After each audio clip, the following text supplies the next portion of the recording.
All right, speaking of our president, tens of thousands of Palestinians headed back to the Gaza on Friday as a U.S. brokered ceasefire came into effect in a deal that raised hopes for ending the Israeli-Hamas war.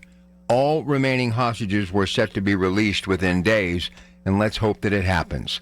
So once again, here I am, many of you thinking the biggest cheerleader for the Trump administration and our president.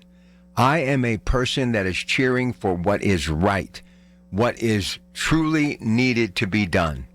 And Israel will always be our number one ally in that part of the world. They stand alone, and they are threatened day in and day out.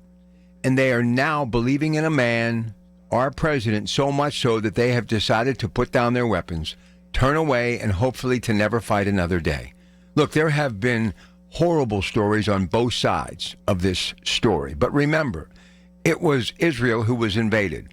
And you would want any country, whether it's Israel, we've seen it in Ukraine, or goodness gracious, God forbid, here in our country, you would want that country to be able to stand up and fight for themselves. Well, Israel has always done that, never reaching out for any help, always willing to stand their ground to protect what they cherish and hold dearest, the state of Israel.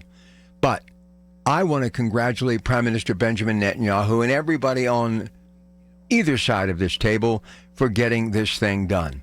But what is amazing to me, and this is the real story behind this historic moment that hopefully will remain historic for generations to come, and there will be peace in the Middle East, but a country, the state of Israel, and their prime minister, believing in our president, Donald J. Trump.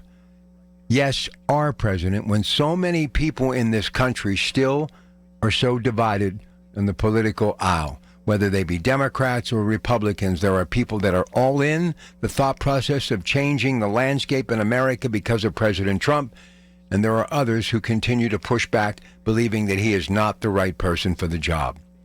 But if there is anything from this story that you can take with you, take this, please. How is it that a prime minister of the state of Israel that has always done things on their own, never seeking anyone's help, is supporting our president doing something that, if you look at history, they would have never done before?